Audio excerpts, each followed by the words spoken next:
2020. If you could pick one word to describe this year, what would it be? I would choose uncertain. In January, I thought I had a pretty good idea of what the year would look like. How young and naive I was. Now, I can confidently say that I have zero clue what the remainder of the year will look like. And I'm not alone. Everyone I know feels uncertain about everything. The constant, confusing stream of bad news doesn't help. We read the news, hoping to get some concrete answers, but we come away feeling more perplexed. Regular routines and structures have gone out the window. Work, our social routines, our shopping, sports, school, it's all different. This thick fog of uncertainty is making it really hard to be focused and productive. Welcome to Freedom Matters, where we highlight the issues, struggles, and success that we encounter in our digital world. Our mission at Freedom is to develop better ways of interacting with technology so you can become healthier, happier, and more productive. Uncertainty levels are at an all-time high, and it's not going to totally disappear anytime soon. We'll all continue to experience periods of confusion and anxiety from time to time. So, how can we focus when it feels like everything is turned upside down? Our brains are hardwired to seek certainty. Certainty feels safe. We know what's coming and what to expect.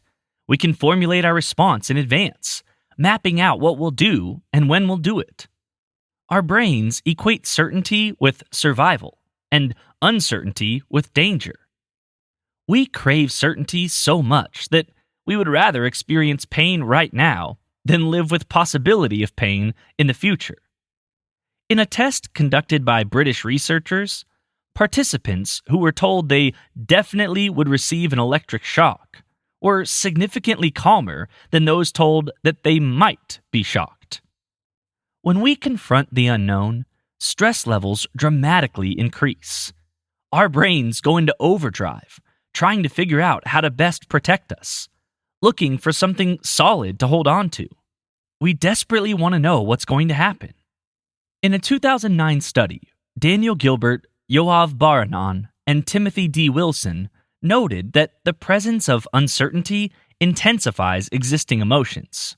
In other words, if you're already dealing with negative feelings, uncertainty amps those feelings up even more. Having to deal with current challenges is hard. Not knowing when things will go back to normal makes it even tougher. Not surprisingly, it's really hard to focus and get things done when we're filled with anxiety. When we're uncertain about what's ahead, motivation falls. It's hard to be driven to accomplish future goals when the future itself is murky. The good news, however, is that there are specific things we can do to reduce the amount of uncertainty we feel and improve overall levels of focus. We found 5 strategies that can help you strengthen focus in times of uncertainty. Let's have a look at them. First, let's begin with the oft-neglected basics: sleep, exercise, and nutrition. Shoot to constantly go to bed and rise around the same time. Don't binge watch until 4 a.m. and then get up a few hours later. Give your body enough sleep so that you wake feeling rested and recovered. Consistently exercising will do wonders for your mood. Structure your schedule so that you can get your body moving and heart pumping at some point every day. Try to eat healthy meals at consistent times each day. Wolfing down a Pop-Tart while replying to emails isn't going to help you. Having set meal times during which you eat real food can provide a nice rhythm to your day and ensure that you stay properly fueled. The second area to consider is giving your days and weeks structure and routine. When you don't have structure or routine, you have to constantly make decisions about what you'll do and when you'll do it. Will you start work early or will you sleep in? Will you run at lunch or browse YouTube? This constant decision-making requires mental energy, and every decision depletes your energy more. As your energy falls, you begin to experience decision fatigue, and your ability to think clearly is impaired. Your willpower is also drained, making it really tough to find focus and get stuff done. When you create structure for your days, it significantly reduces the number of decisions you need to make, improves levels of focus, and gives you a feeling of stability. As much as possible, try to create a consistent schedule for your days. Know when you're going to wake up, start work, eat meals, and end work. If you really want to get granular with your schedule, consider using time blocking. With time blocking, you literally plan out every hour of your day so that you know exactly what you should be doing at all times. Another helpful way to add structure to your days is to create boundaries that mark the transition from one part of your schedule to the next. For example, before you start work, shower and get dressed. Or when you eat lunch, move into another room. When you cross these boundaries, it signals to your brain that one part of your day is ending and another is beginning. Next up, let's consider your environment. With a huge number of businesses temporarily closed, millions of people are working from home for the first time. If you're one of them, you know how hard it can be to concentrate at home, especially if you have kids or roommates. While you're trying to work, someone else is playing video games or talking on the phone. If you're going to be productive while working at home, you need to optimize your environment for focus.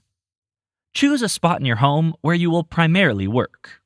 Obviously, if you have a home office, use it.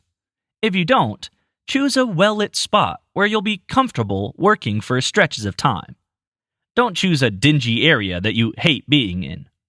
Get a comfortable chair and set up your workspace so that it promotes good posture. You don't want to be slouched over all day. To reduce the amount of noise you hear, pop in some headphones and listen to peaceful music or ambient noise that promotes concentration. Here's some listening options to consider: Freedom's dashboard coffee shop sounds, Brain.fm, Noisely, My Noise, Deep Focus playlist on Spotify, or Ambient Deep Focus on Spotify. You can find the links to all these in our blog. Finally, when you're done working for the day, close your workspace down.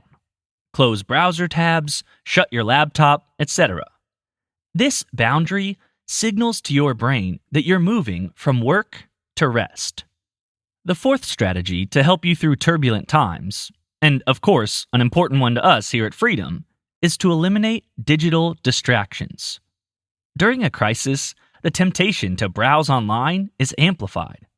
You want to check the news to get the latest updates, and you want to see what people are saying on social media sites. Unfortunately, all that browsing can take a toll on you emotionally. A constant stream of negative news and conflicting opinions can leave you feeling depleted, anxious, or angry. Pay attention to how different websites affect you, and consider implementing some form of digital minimalism. Cutting back on the amount of news you consume can reduce anxiety levels.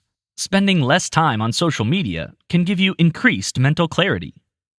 If you have trouble staying away from these kinds of websites, tools like Freedom can help. Using the Freedom apps or browser extensions, you can block disturbing or time-wasting websites and phone apps so that you can't access them even if you try. Without as much mental clutter, you'll feel clearer and calmer. Finally, a practice that many of us find difficult. It really helps to stay positive during tough times. But as the saying goes, what you focus on grows. If your attention is focused on the negative, your negative emotions increase, which causes you to focus even more on the negative, and so on. So, how can we stay positive? One simple way to create and embrace the positive in your life is to practice gratitude. Research has shown that practicing gratitude carries enormous benefits, including creating new relationships, improving physical and psychological health, improving sleep, reducing aggression, and more. It's a simple practice that produces big results. Another easy way to infuse your life with positivity is to practice mindfulness. Mindfulness helps you stay rooted in and enjoy the present moment. Instead of thinking about how you wish everything was different, mindfulness helps you appreciate your current experience. Plus, it has been shown to improve both your physical and mental health. Creating space for activities you enjoy is another way to find joy in the day-to-day.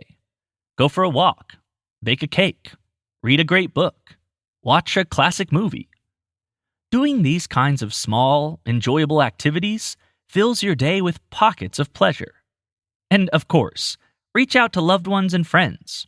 FaceTime with your mom or chat on the phone with a friend. Even something as simple as checking in with someone via text can create a meaningful connection. Don't go through tough times alone. Get support from those close to you. As a final note, in terms of uncertainty and stress, it's essential that you be kind to yourself. You're going to have days when you're unfocused and unproductive. You may experience more fatigue than usual. These things are normal. You're human, and like everyone else, you're going to be affected by your circumstances. Yes, you should take steps to improve your levels of focus. Do what you can to eliminate distractions and build structure into your life and create positivity. Eventually, things will get better. The uncertainty will fade and your stress levels will fall. But until that happens, cut yourself some slack.